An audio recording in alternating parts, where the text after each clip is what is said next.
Gracias por acompañarnos, soy Eduardo Arévalo y esto es Debate. Esta noche tenemos el gusto de recibir en los estudios a María Luisa Jayem, ministra de Economía, con quien vamos a conversar esta noche. Ministra, gracias por acompañarnos. Gracias por recibirnos, Eduardo. Muy contenta de poder estar aquí y poder conversar sobre temas económicos de interés de nuestra población. Y son muchos los que vamos a hablar esta noche, ministra. Vamos a comenzar con las medidas anunciadas hace ya algún tiempo por el presidente de la República, 11 medidas específicamente para estabilización de la economía en torno a la guerra en Ucrania, la inflación y muchos factores internacionales que, por cierto, a la fecha quizá no han cambiado, algunos se han agudizado. Y lo que se buscaba es minimizar el impacto que esto pudiera tener en la población. Hemos visto operativos de verificación de precios y otro tipo de medidas aplicadas en terreno para que estas condiciones se den. Así es, Eduardo, bajo el liderazgo del presidente Nayib Bukele tuvimos esa gran oportunidad de ser uno de los primeros países que lanza estas medidas y básicamente es un paquete de medidas que ha permitido mantener esos precios lo más bajos que se ha podido y ha permitido que la población, por ejemplo, en lugar de pagar $6 por un galón de gasolina, a la fecha esté pagando alrededor de $4. Este paquete de medidas que se lanza en marzo contiene medidas de carácter, digamos, fiscal, económicas, pero también un fuerte componente en el área de inspecciones,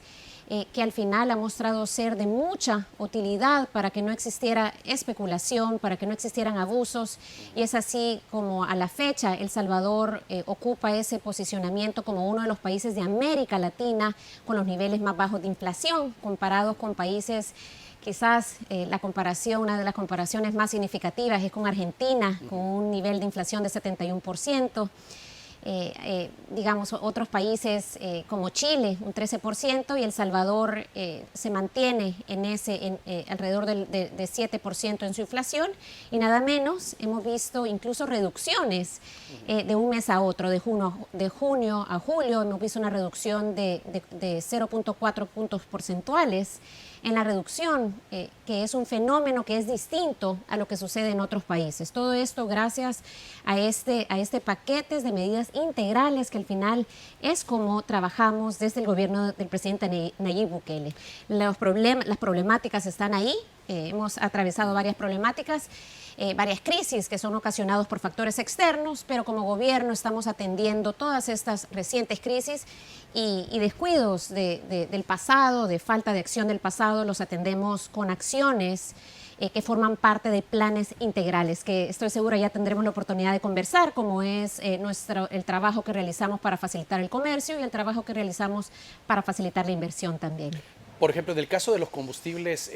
primero el presidente anunciaba la congelación del FEFE, la eliminación del FEFE, también otro tipo de medidas que de repente se daba una estabilización, pero subía el precio otra vez del barril del crudo a nivel internacional y otra vez generaba un impacto hasta que se llegó al punto que mejor se fijó el precio de los combustibles y eso mes a mes el Gabinete Económico ha dado informes de cuánto se está ahorrando los salvadoreños si la tarifa no se hubiera pues establecido o puesto fija para un ahorro realmente de las personas que van y ponen combustible y sobre todo que mueven mercadería en el país. Así es, Eduardo. Son 4, digamos, las medidas que hemos tomado en base a lo que hemos ido observando. En su momento hubo una eliminación temporal de los impuestos de Ecotrans y FEFE, que a la fecha están vigentes hasta el final de este mes, y en el 4 de abril de este año pues se agrega una medida de 2 componentes, que es haber fijado los precios máximos que teníamos en el mes de abril y brindar un subsidio que ha llegado a representar un subsidio en algunos casos para una familia. Nosotros hemos hecho algunos cálculos, ha llegado a ser más de $40, pero para las empresas que también se beneficiaron, tanto nuestra micro, pequeña, medianas empresas que se han beneficiado de esta medida, básicamente les ha permitido tener ahorros y poder seguir operando. Y algo muy, muy, muy importante, que era el objetivo, uno de los objetivos principales de esta medida, y es que, dado que se mantienen bajos los precios del combustible, no se encarecieran, no se volvieran más caros los productos al consumidor. Así que es de esa forma como El Salvador, a diferencia de otros países en donde estábamos viendo, por ejemplo, la gasolina en Costa Rica al día de hoy, está alrededor de $1 la regular, por ejemplo, $1.40 más alto que en El Salvador. Todo esto, gracias el hecho que tengamos estos costos tan bajos comparados con nuestros socios y vecinos centroamericanos, es por todas estas medidas que se han tomado. Nuevamente son medidas de reducción, de eliminación de impuestos de manera temporal, de fijación de precios, pero acompañadas de más de 33,000 inspecciones que se han hecho en gasolineras, pero también en puntos de ventas de gas, donde también hay 2 programas que están andando para poder asegurarnos que la población, especialmente la más vulnerable, puede sobrepasar esta crisis que enfrenta no solo El Salvador, sino el mundo entero. Ahora, las inspecciones se vuelven una herramienta fundamental porque, como en el tráfico, si de repente no se ve policía, hay gente que dice, no, ya no vienen, y cometen las prácticas que pudiesen estar se cometiendo. Se corría el riesgo, por ejemplo, en el gas licuado, que usted lo menciona, de repente una especulación de precios, un desabastecimiento del mismo, y ese tipo de problemas a través de las verificaciones se ha controlado. Incluso yo me recuerdo en las estaciones de servicio hubo algunas bombas que tenían cinta amarilla y que se llegó a colocar y decir, miren, no está dando el precio que está regulado, para que se fueran acostumbrando que era una medida temporal, como mencionó el presidente, pero que tenían que respetarse hasta que se mantuviera. Sí, así es, y hemos escuchado para satisfacción de todos los trabajadores del gobierno que han estado sábados y domingos en feriados realizando inspecciones, pues hemos escuchado una buena retroalimentación de la población, buenos comentarios de cómo la población se siente cómoda de ver que finalmente hay un gobierno que se preocupa por la población, y en este caso nos preocupamos porque ese sacrificio que estamos realizando como gobierno en términos financieros pues logre beneficiar a la población salvadoreña, que al final es la población es la que está al centro de nuestra gestión. Nosotros confiamos en que ya nos están dando anomalías. Usted, Eduardo, hacía referencia que probablemente existiría algún incentivo de algún abuso, pero confiamos en que, dada la intensidad con la que hemos estado en todo el territorio,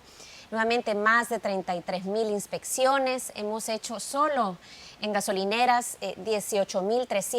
más de 18,300 inspecciones a las estaciones de servicio. En algunos casos hemos llegado a una gasolinera quizás más de 30 veces, es decir, no existe margen de maniobra para no cumplir con las leyes que se han aprobado por la Asamblea Legislativa para poder implementar todas estas medidas a favor de la población. En el caso del gas licuado se han desarrollado más de 15,100 inspecciones nuevamente. Al principio se vieron, hubo algunos hallazgos, pero está claro 2 cosas, Eduardo. Por una parte, ese compromiso de realizar todas esas inspecciones, pero también está claro que las sanciones que caerían, que tendrían que, y las multas que tendrían que pagar las empresas son bastante altas, y está el compromiso de llevar a cabo todo ese proceso sancionatorio para que una estación de servicio, por ejemplo, pudiese llegar a pagar más de $100,000 por algún incumplimiento. Así que esos esfuerzos intensificados, están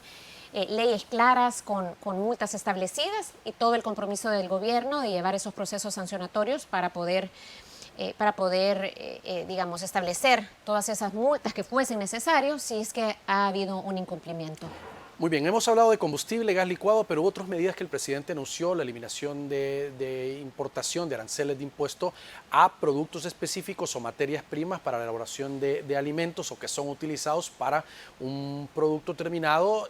ministra, y también verificación de precios que sea, digamos, acorde a la cadena de distribución del productor realmente a un supermercado o a un mercado, que no se disparara a través a veces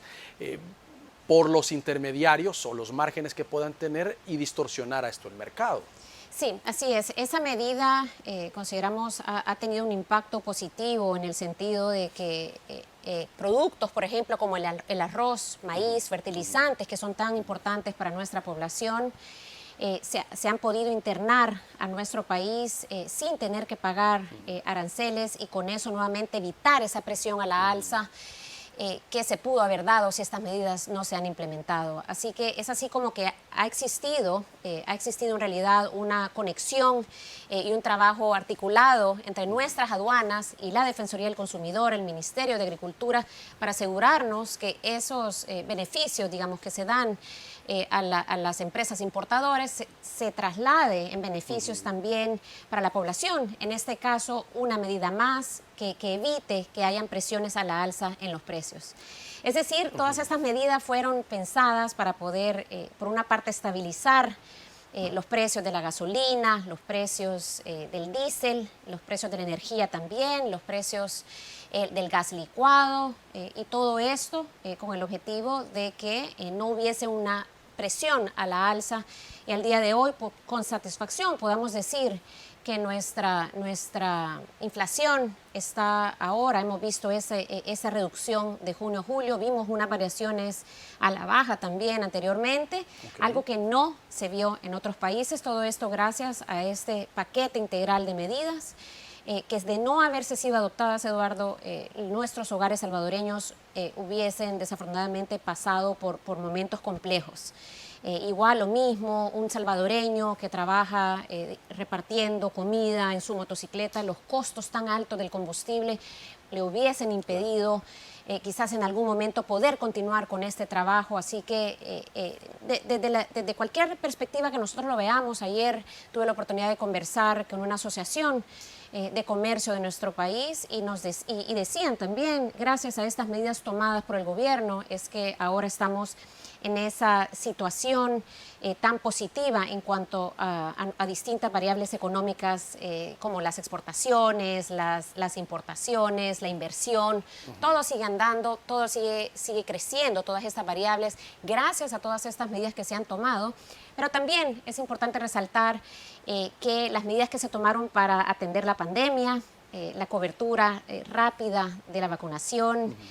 todos los distintos proyectos que estamos implementando para facilitar el comercio, para facilitar la inversión pública, todo esto ha contribuido a que El Salvador hoy se encuentre en uno de sus mejores momentos en materia económica, a pesar de lo que mencionábamos al inicio, de estar pasando por un momento tan duro a nivel global, ¿verdad? ¿Y van a continuar estas medidas? Se lo pregunto porque el presidente fue claro al principio y dijo son temporales, son medidas de alivio mientras las condiciones se estabilizan. Precio combustible a nivel internacional, inflación y la misma guerra en Ucrania, que ya sabemos los productos que nos afectan. Pero la pregunta, sé que se debe hacer un análisis, pero ¿está previsto que continúen algunos meses más o podría llegar ya a una etapa de finalización? Sí, tal como lo hemos mencionado en una reciente conferencia de prensa con el ministro de Hacienda, todas las medidas que sean necesarias para poder apoyar, acompañar a la población, para poder proteger el bolsillo de los salvadoreños van a continuar. El presidente, como lo menciona, ha dicho en su momento que son medidas temporales y es la forma de hacerlo para poder eficientizar el uso de recursos del gobierno, pero mientras sean necesarios, y nosotros estamos en constante monitoreo de todo el quehacer internacional, y mientras sea necesario se continuarán tomando las medidas que sean pertinentes y seguiremos pensando en otras medidas que sean pues importante adoptar, todo con el objetivo de poder acompañar a la población y que este año primero Dios, sea un año positivo para nuestros hogares, positivo, las empresas, y podamos cerrarlo de una manera tan positiva como lo cerramos el año pasado. El año pasado, digamos, fue un año atípico, tuvimos un crecimiento del 10.3%, algo que no habíamos visto en recientes récords en nuestros datos. Pero sí estamos haciendo todo lo posible, estamos trabajando de manera articulada para que podamos llegar al crecimiento más alto. Ojalá pudiésemos superar la proyección que tenemos a la fecha, que está en constante evaluación, podamos superar ese crecimiento del 2.6% que tenemos proyectado para antes de finalizar el año, pero nuestro compromiso es del Gabinete Económico, de todas las instituciones que participan en el quehacer económico, es que podamos superar ese crecimiento del 2.6% proyectado para este año. Muy bien. Vamos a hacer una pausa y tenemos que hablar también de un tema muy importante, la facilitación del comercio regional, específicamente con Guatemala y Honduras, los avances que se tienen. Ya regresamos.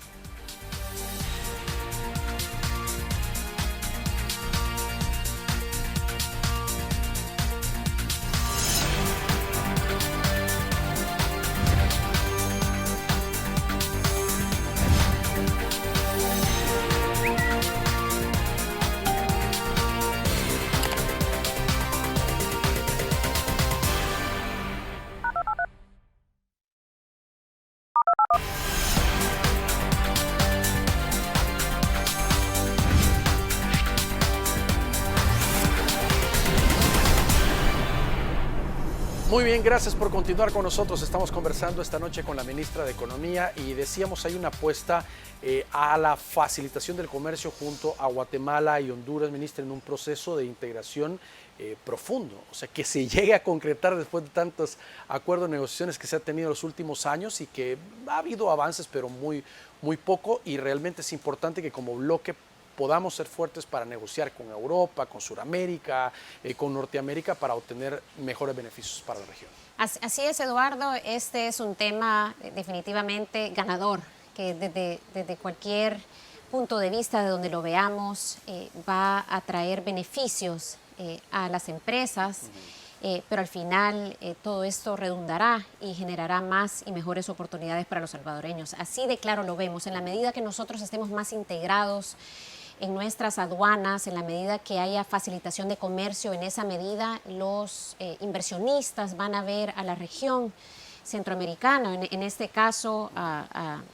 Guatemala, Honduras, a El Salvador, nos van a ver como un bloque, nos ven como un lugar donde es más atractivo poder invertir porque el mercado se abre.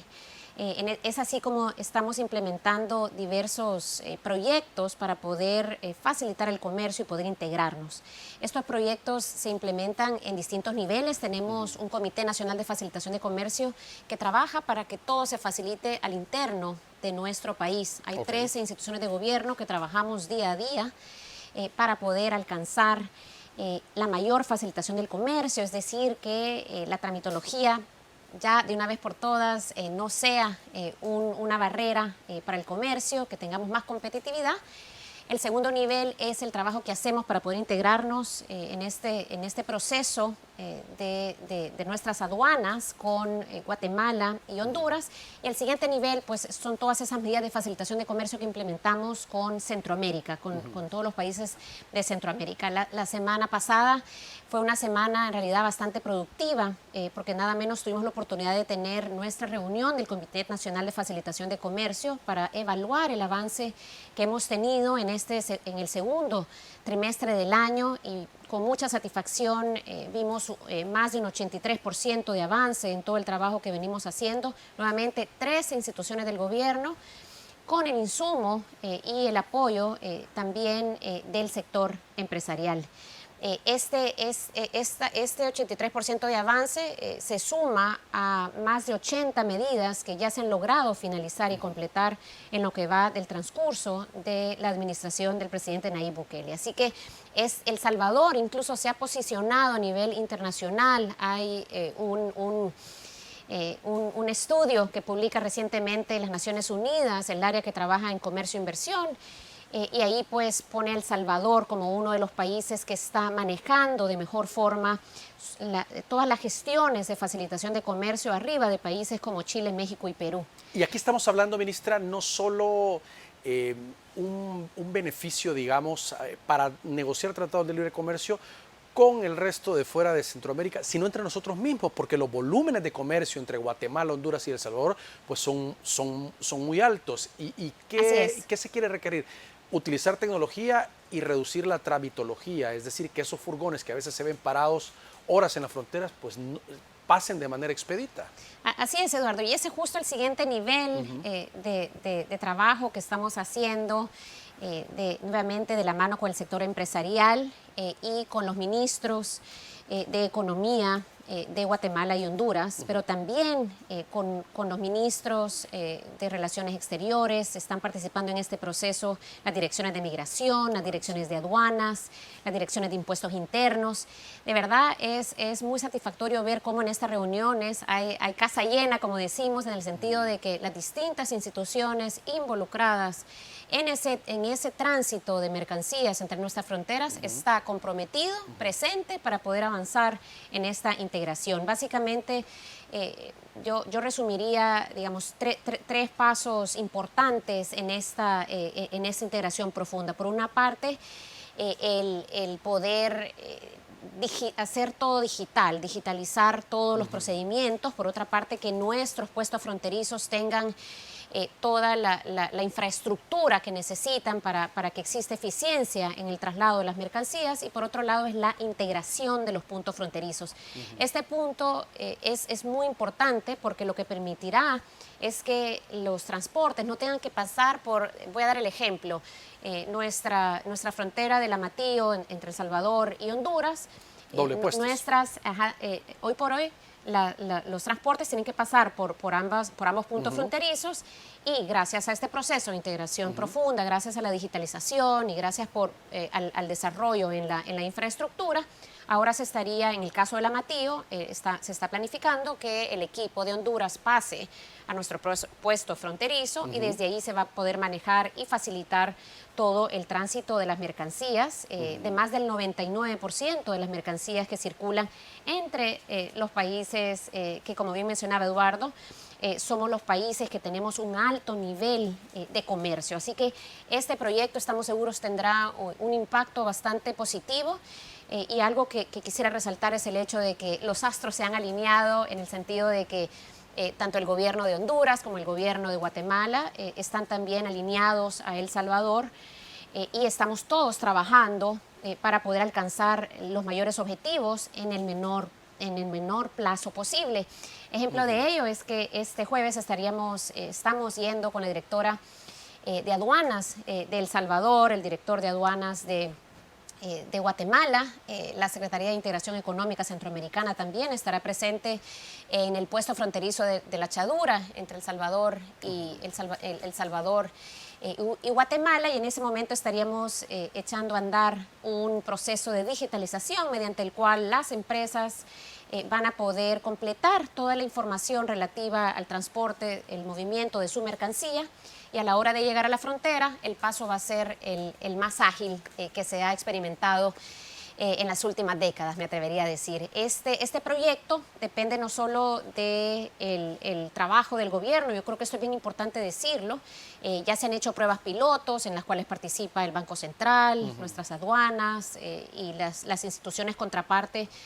en Guatemala, pero muy importante va a ser el rol de las empresas, que las empresas también se apropien de este proyecto y que completen de manera correcta todos los formularios en línea para que esto pueda facilitar el tránsito en frontera y que poco a poco veamos que se disminuye todo ese tráfico que desafortunadamente se da en frontera. Ahora, internamente, ministra, ¿qué medidas se están implementando para facilitar la inversión y la atracción con toda esta apuesta que se está teniendo, digamos, a nivel regional, pero específicamente en El Salvador, para que esa inversión diga, sí me interesa, pero me interesa llegar a El Salvador y generar fuentes de empleo? Sí, son muchas las medidas. Nuevamente, Eduardo, hemos tomado un enfoque integral en identificar cuáles son todas esas condiciones que necesitan los inversionistas para establecerse en El Salvador. Y una de estas, y me atrevería a decir, una que ocasionó que El Salvador no creciera, que los empleos no se generaran en el país en el pasado fue nuevamente el tema de la tramitología. El tema de la tramitología hizo que proyectos y empleos se quedaran en gavetas de ministerios y que desafortunadamente nunca se concretaron, a pesar de ser proyectos de mucho beneficio para el país. Y es así como una de las condiciones en las que estamos trabajando de manera intensificada es en la en la eliminación de procesos que no son necesarios, de procesos, de procedimientos, de trámites, de solicitudes, toda la eliminación de lo que no sea necesario, simplificar todo lo que sí sea, ¿verdad? Porque seguimos siendo un gobierno responsable, tenemos que salvaguardar la seguridad de la población, tenemos que salvaguardar la salud de la población, y una vez simplificamos pues esos trámites, pasamos a la digitalización y la interconexión de los de las distintas instituciones que participan en el proceso. Solo para darles una idea, hay 13 instituciones que están ya ejecutando estas medidas de un proyecto de más de $5 millones. Ya se han priorizado 685 trámites y hay 318 trámites que han sido ya simplificados y que han tenido una reducción del 60% en el tiempo de respuesta que da el gobierno a los usuarios. 184 trámites ya se responden en un periodo de un día o menos, y esa es la meta que tenemos, que nuestros trámites puedan resolverse por parte del gobierno en un periodo, ojalá en tiempo real, pero si es necesario tomar más tiempo, que sea de un día. Hay procedimientos que probablemente por su naturaleza tomen más, pero el objetivo es que sea lo más rápido posible. Y a la fecha tenemos más de 70 trámites que ya están digitalizados y que ya están siendo ofrecidos al público. Esto ha requerido de un trabajo articulado, de la firma de convenios entre las instituciones, porque, por ejemplo, para que a un usuario, a una empresa, a un pequeño empresario, que antes se le pedían múltiples documentos, ahora por medio de la interconexión y el trabajo conjunto entre las distintas instituciones, este pequeño empresario el empresario de la pequeña empresa va únicamente a una institución, probablemente de forma remota, y ahí ya no tenga que volver a presentar la lista de documentos que ya le pidieron en otra institución. Así que esto es un ejemplo de muchos otros beneficios que se van a brindar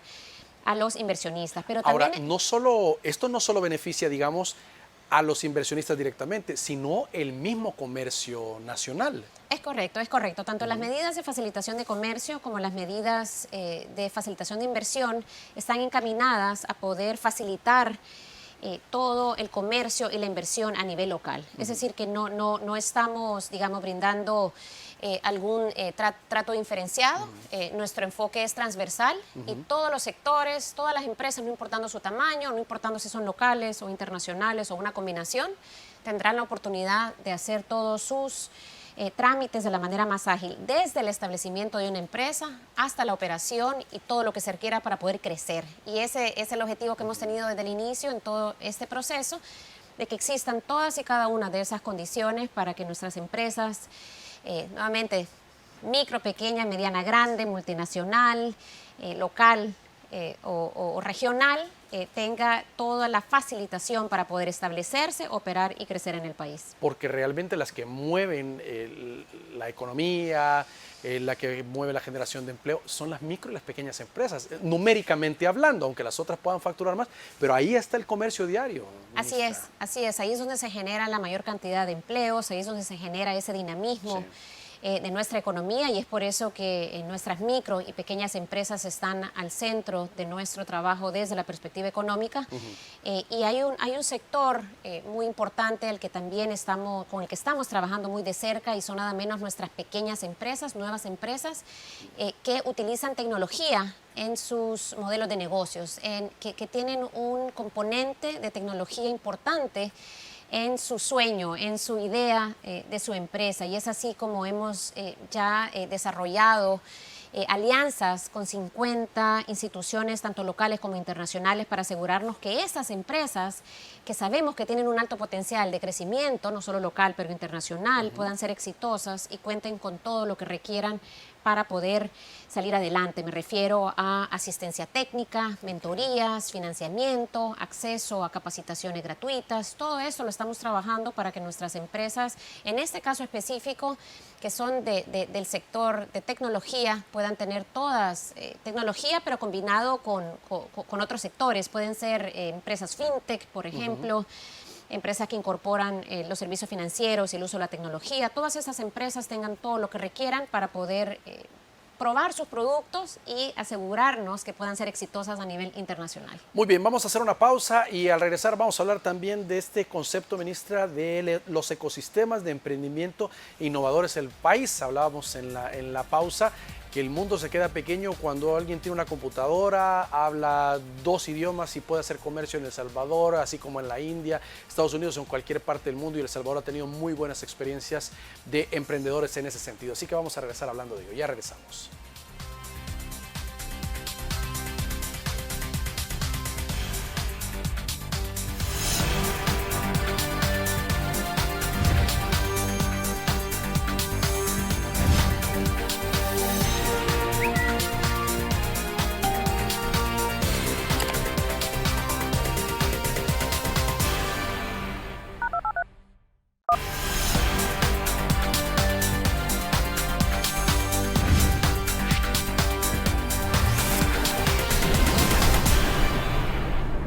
Muy bien, gracias por continuar con nosotros. Decíamos hablar en este segmento de este concepto de ecosistemas de emprendimiento innovadores que se están desarrollando en nuestro país, pues la mayoría con emprendimientos de muchos jóvenes. Sí, así es, Eduardo. Estamos enfocando mucho de nuestros esfuerzos en el sector de tecnología, ¿verdad? Para convertirnos en un hub de esas empresas de tecnología locales como internacionales, hacer que nuestras empresas de tecnología exporten, pero además estamos poniendo bastante peso en darle todas las oportunidades a las empresas, pequeñas empresas que están iniciando, que tienen un alto potencial de crecimiento, tanto local como internacional, al incorporar la tecnología al centro de sus modelos de negocio. Y es así como El Salvador, a partir del 2020, en un periodo de crisis en donde el panorama era muy complejo, mucha incertidumbre, igual con el optimismo que caracteriza a los salvadoreños, nos unimos a esta Copa Mundial de Emprendimiento, en donde participan más de 150 países del mundo, y básicamente es una Copa Mundial tal cual. Tenemos nuestra Copa Mundial de Fútbol, esta vez es la Copa Mundial de Emprendimiento. Hemos cerrado nuestra convocatoria este fin de semana, en la medianoche de este domingo, pero quisiera aprovechar, invitar de manera muy anticipada a todos nuestros emprendedores que no lograron participar en esta Copa Mundial, pues prepararse para poder hacerlo el próximo año. Es un programa que implementamos de manera anual, y este año hemos recibido más de 100 aplicaciones. La verdad es un número bastante positivo, el hecho de que en un contexto que conversábamos, en un contexto difícil de todo lo que sucede en el entorno a nivel mundial, nosotros tenemos una economía pujante con nuevos proyectos, y ya tenemos pues estos 100 estos proyectos que se están analizando actualmente. Esta semana inician ya las semifinales de este proceso, y los ganadores estarían yendo a una competencia a nivel internacional. ¿Por qué es tan importante la participación de las empresas en esta Copa Mundial? Y sí es importante la competencia, y sí es importante poder posicionar a El Salvador en el mundo, pero nos sirve como gobierno para poder brindar a todas estas empresas, brindar todas las herramientas que se requieren, poder vincularlos con fondos de inversión, poder vincularlos con productos financieros de nuestra banca pública, por ejemplo, y es así como estas empresas van a poder tener todos los servicios que se requieren. ¿Por qué la importancia de invertir nuestro tiempo, esfuerzos y recursos en un ecosistema de emprendimiento de innovación? Y es que, como lo hemos visto en el caso de países como Israel, estas empresas que iniciaron siendo una idea, ahora demostraron que eran productos o eran servicios exitosos, y hoy grandes empresas de Israel se encuentran participando y vendiendo sus productos y servicios alrededor del mundo. Estas innovaciones que se han desarrollado en el caso de Israel y que queremos ver más y más en el caso de El Salvador son innovaciones que resuelven, solucionan problemas o retos que existen en los gobiernos, pero también pueden ser retos que enfrentan las empresas. Y es así como más y más estamos motivando a las empresas salvadoreñas, a grandes empresas, a que trabajen de la mano con el Ministerio de Economía para poder desarrollar estas, digamos, hackatones, estas competencias en las que a los jóvenes se les va a permitir encontrar una solución para una empresa que hoy por hoy probablemente esté creciendo, esté exportando y se desarrolla una relación ganar-ganar. Hay un trabajo por cerrar esa brecha entre la alta demanda que va a haber de este tipo de servicio con mano de obra calificada que pueda hablar inglés, por ejemplo, o más de 2 idiomas, y saber los lenguajes de computación necesarios para poder tener no solo maquila física, sino también industrial en el país y ofrecer esos servicios. Sí, así es, Eduardo. Ese es un reto que desafortunadamente no solo tiene El Salvador, lo tienen los países desarrollados, lo tienen países como Brasil. Desafortunadamente no se invirtió en su momento en contar con ese talento que se requiere específicamente en habilidades de tecnología. En el caso de El Salvador tampoco se pusieron los esfuerzos para poder desarrollar esa población que conoce el idioma inglés, que también es muy importante para el sector de tecnología. Y es por ello que desde el inicio de la gestión nos hemos dado a la tarea de trabajar con nuestros sectores de tecnología, sectores de call center, para poder identificar cuáles son esas necesidades que tienen de talento y trabajar de la mano para poder generar esa población probablemente mayoritariamente juvenil que va a poder obtener esos empleos en un sector que tiene altos niveles de remuneración y ese es uno de los elementos positivos de ese enfoque que estamos dando como gobierno al área de tecnología. Hemos hecho alianzas muy importantes con Amazon Web Services, con Microsoft, quienes están a la fecha brindando esas capacitaciones gratuitas a nuestra población en todo el territorio nacional, gracias a la alianza que hemos realizado con más de 25 universidades que son esa ventana al conocimiento que están accediendo nuestros jóvenes para poder después incursionar en el sector de tecnología. Hay un proyecto también de mucho impacto, estamos implementando ya por segundo año con el Banco Interamericano de Desarrollo. En realidad su primer año de ejecución fue tan positiva que se decidió continuar y ampliar el alcance de este programa, en donde estamos brindándole a los jóvenes salvadoreños en cualquier parte del territorio nacional, estamos brindándoles con esas habilidades que se requieren para poder convertirse ellos mismos en sus proveedores de servicio, no importando si mi servicio es traducción, mi servicio es diseño o es el desarrollo de un plan. Toda la capacitación que se me brinda por medio de este programa como salvadoreño, después yo puedo utilizarlo para poder ofrecer estos servicios a nivel internacional. Con estos servicios de capacitaciones que está ofreciendo el gobierno de la mano con empresas como Amazon Web Services, como Microsoft, con el apoyo del Banco Interamericano de Desarrollo, lo que estamos generando es, por un lado, estamos complementando los esfuerzos que se ha realizado desde el Ministerio de Educación en la entrega de tablets y en la entrega de computadoras. Y por otra parte estamos brindando esas condiciones que necesitan nuestros jóvenes para que, no importando si un joven salvadoreño está en Morazán, en Chalatenango o en La Unión,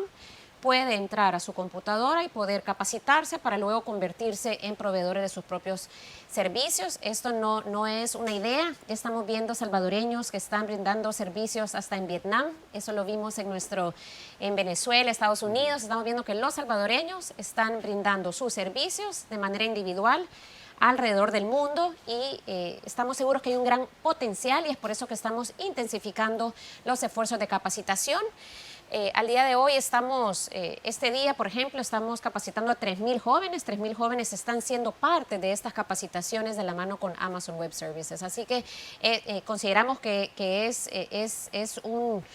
una apuesta segura, que los beneficios van a estar ahí. No hay manera de, como decimos, no hay manera de equivocarnos. La demanda por servicios de tecnología viene a futuro y nosotros estamos preparándonos para tener el talento que se requiere hoy, pero también para el futuro. Y lo que decía usted, reducir la tramitología e incentivar a estos jóvenes que empiezan con incubadoras, con emprendimientos, a formalizarse, a llegar a generar una empresa, a generar empleo.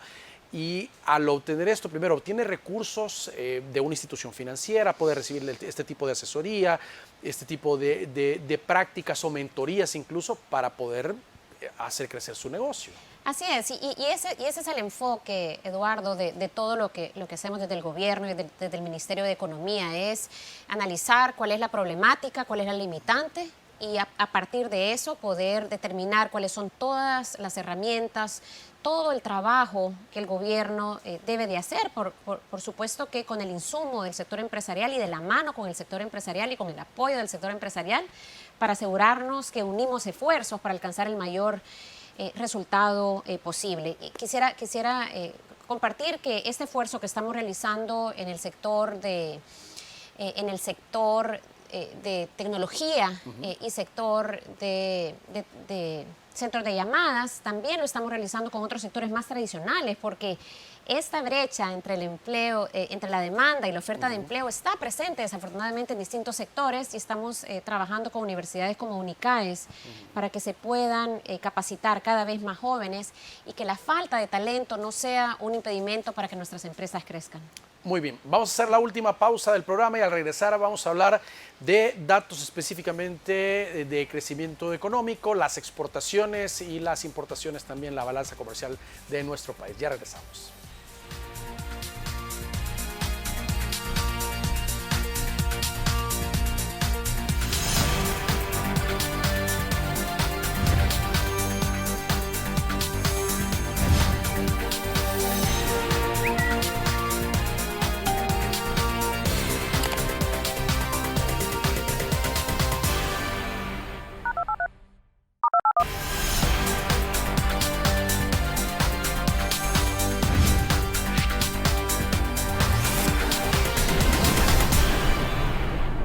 Muy bien, gracias por continuar con nosotros. Ministra, hay que hablar de las exportaciones también en nuestro país, un 17% según el último dato que estaba revisando, comparado a 2021, lo que se lleva en el país.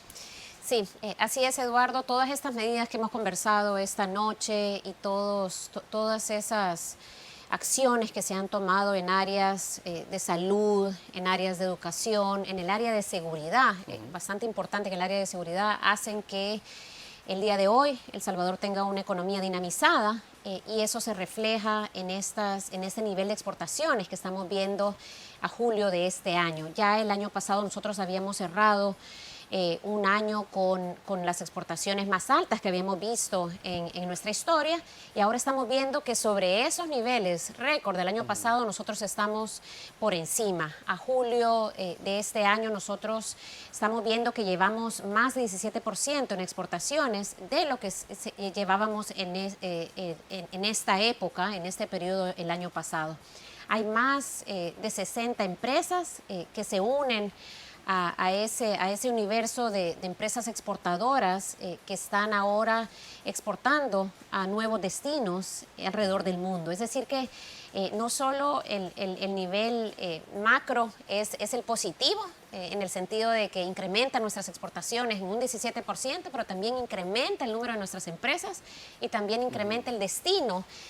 al cual llegan nuestras exportaciones. Y este ha sido uno de los grandes proyectos también que hemos impulsado desde el Ministerio de Economía, y es cuáles son esas condiciones que requieren nuestros exportadores para poder llegar a más destinos, para poder aprovechar todos estos tratados de libre comercio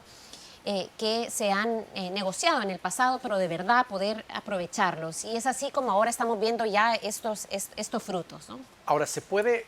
escuchar feo, pero a veces de los problemas surgen oportunidades. Por ejemplo, esto de la crisis, de la guerra de Ucrania con Rusia, pues lamentablemente genera una complicación en la movilización de carga o insumos, y nosotros, al estar cerca de Sudamérica o de los Estados Unidos, podríamos convertirnos en alguien que pueda suplir la demanda de un producto que nosotros podamos producir en el país. Sí, así es, y estamos viendo ya en realidad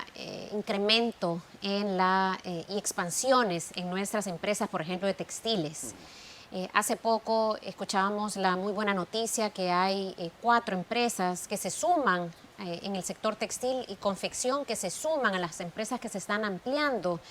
en el país este año. Aparte, hay otra empresa que lo notificó en la primera mitad del año, que es la empresa Unify. Ellos también están creciendo en el país. Hay una empresa de autopartes que también está creciendo y comprometida en continuar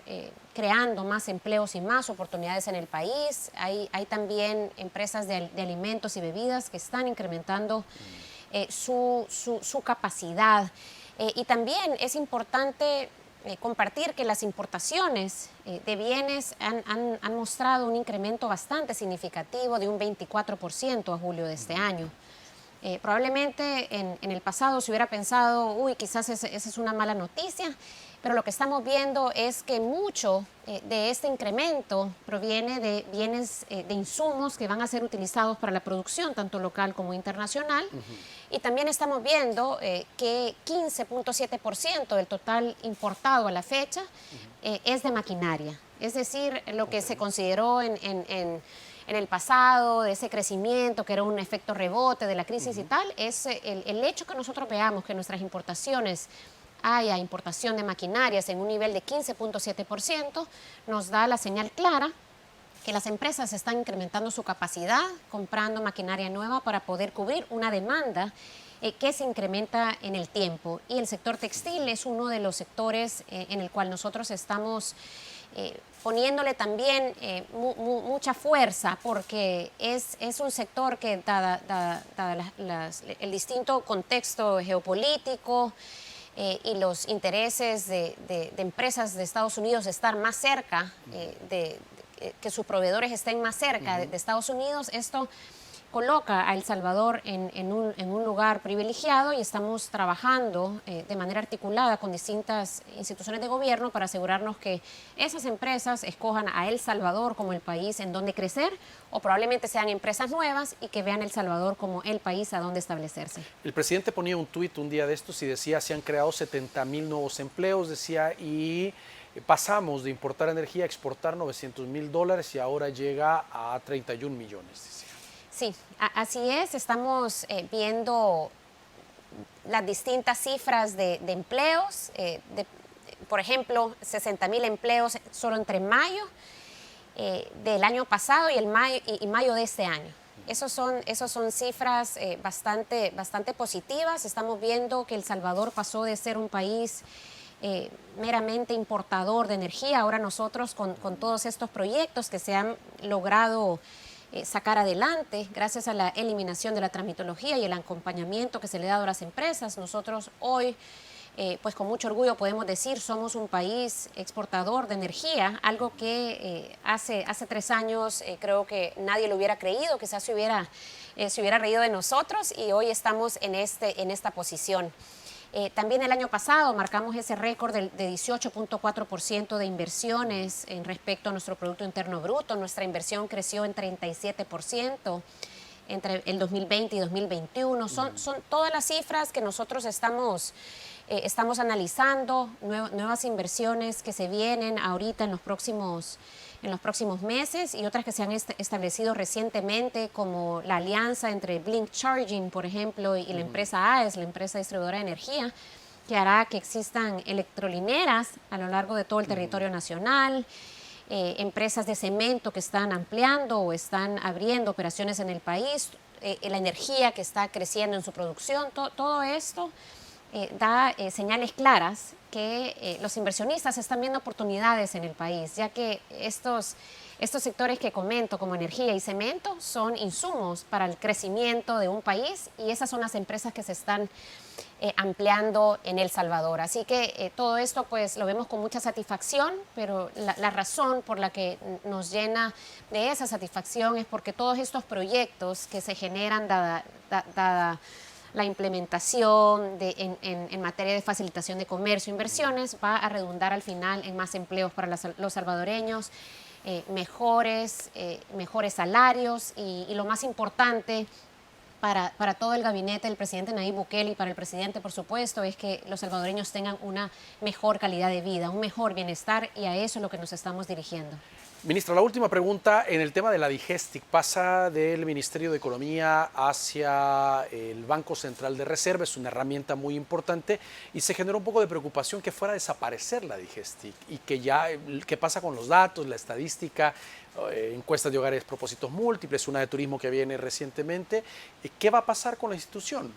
Sí, el objetivo y el resultado final de esta fusión que se hace es básicamente robustecer estas cifras y todos estos datos económicos y eficientizar también el uso de recursos del Estado. Estamos seguros que este proyecto va a contribuir a que contemos con información en el corto plazo, de información que sea útil para la toma de decisión. Y yo creo que es bien importante resaltar que ya mucha de la data que era publicada por el Banco Central tiene sus insumos de muchos de ellos provienen de la Digestic. Es decir, que ya hay un trabajo interinstitucional que se ha venido dando en el tiempo y ahora lo que se hace es unir estos esfuerzos para poder alcanzar un mayor resultado. Muy bien. Ministra, queremos agradecer que nos haya acompañado esta noche y ayudarnos a entender algunas de las cifras pues, que han sido publicadas para saber lo que se está haciendo en materia económica. Gracias Eduardo por recibirnos y darnos la oportunidad de compartir con la población salvadoreña sobre todo el trabajo que realizamos con mucha motivación para poder mejorar el bienestar de nuestra población. Muchísimas gracias. Gracias a ustedes por su sintonía. Que descansen en su cita con nosotros el día de mañana. Les esperamos.